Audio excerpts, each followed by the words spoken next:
In this podcast, I will discuss the best methods and places to hang bandit signs. So stand by, let's get it.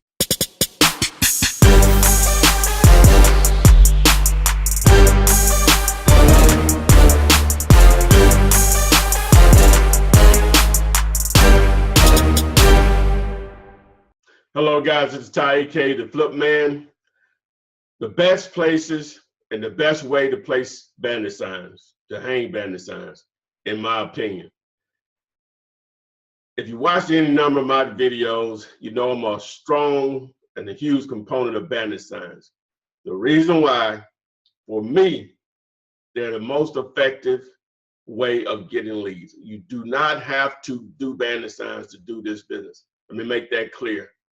But if you want the easiest path to checks, bandit signs are the way. And I know that doesn't fit everyone for a number of reasons, but the reason that bandit signs work so well is, number one, they're cheap. Number two, you're taking advantage of attention, meaning high number of eyeballs on a daily basis just in traffic. That's the reason billboards and billions are spent on billboards every year, is because billboard companies and companies that want to actually place their message on billboards know they have an opportunity to take advantage of high traffic counts in intersections, freeways, and so on. So you're virtually doing the same thing at a lot less cost than what it would cost for a billboard, and you can be in a lot more areas versus with a billboard, and because they can be very, very expensive. So you're taking a very old method of marketing and using it to your advantage to make quite a bit of money per transaction. So there's no brain surgery about it, and there's no genius behind it. It's just simplicity. You put a message out there in front of a lot of people, and your message is going to get read by a lot of people, and some of it is going to fit into what they need, which is to sell a house. And some of those people that are calling, they're going to be very motivated to sell a house. Ching, ding, ding, ding for you, or bling, bling, bling for you, because that means it's check time. Again, you don't have to do bandit signs, but in my opinion, it's the best method of getting leads. So in this video, I want to just simply show you how I use bandit signs and the method I use to hang bandit signs and some of the places that I like to place them. Before I get into just showing the video, because it's only like a minute long, I had a young man to help me put these signs out. And so I just videoed him putting up a sign or whatever. And so basically I just pay him and I drive him around. So I know a lot of you all starting out, you can't afford to do that, but I've put out bandit signs myself for years and I still do it.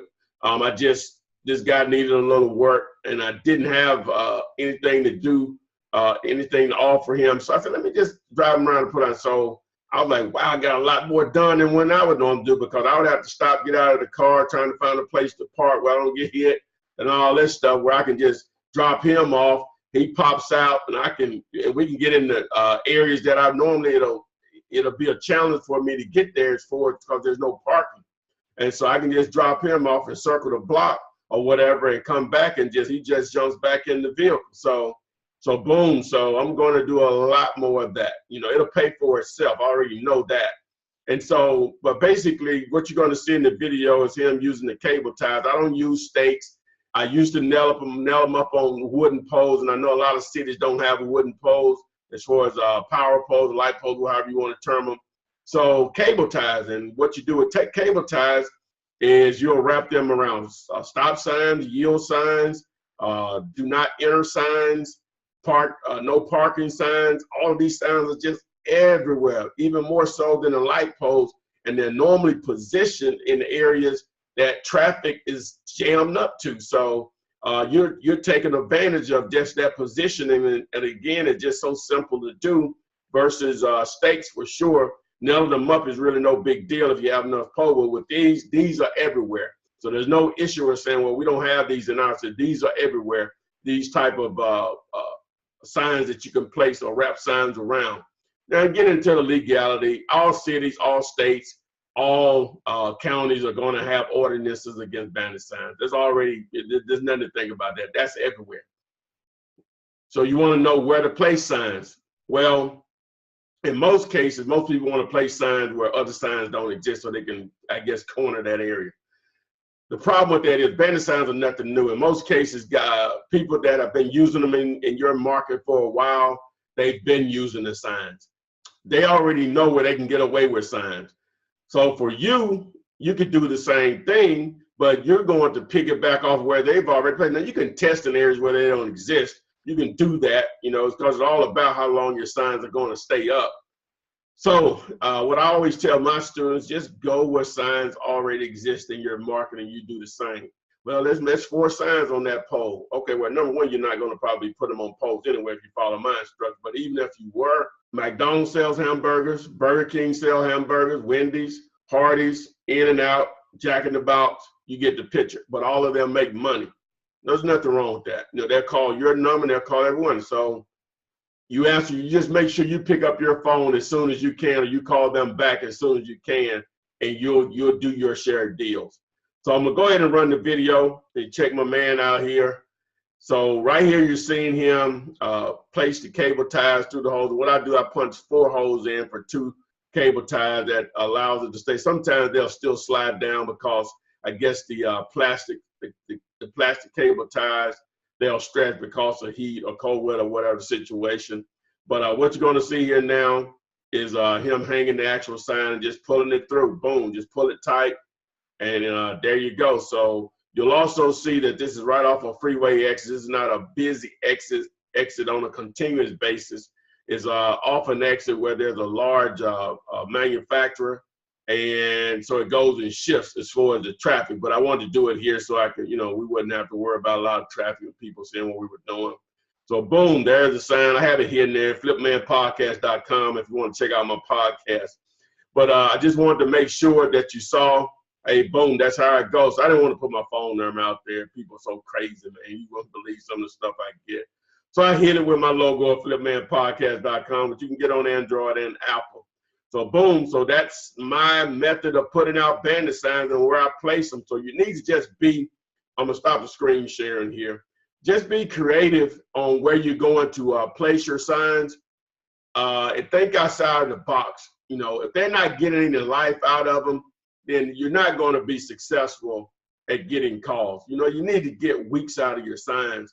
And, putting up 25 signs, you may be fortunate to get a deal. But once you get over the 100 or 150 signs out, and hopefully 75% of those are still up, your phone should consistently start to ring.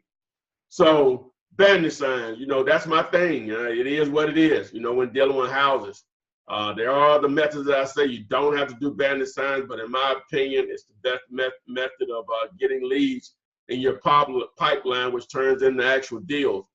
So don't forget about my Flippinards on Thursdays. You can go to flippinard.com where it's live right on YouTube. You can take advantage of asking me questions about real estate investment, mainly wholesaling, whether it's commercial or residential. If you have a deal, I'll analyze that deal. Now, again, my podcast, you can access on iTunes. If you have an Apple iPhone or a tablet, just go there and do a search for the Flip Man. Android, you can download the app called Stitcher and just do a search for the Flip Man, and boom, there you are, my podcast. I'm trying to get as many of my videos here off of YouTube up there. So, and if you have trouble there, just go to flipmanpodcast.com. Don't forget about the 200+ videos right here on YouTube that you can access. Subscribe to the channel, turn on the notifications. I appreciate you watching this particular video. Please share it, like it, comment, and I'll see you on the flip side.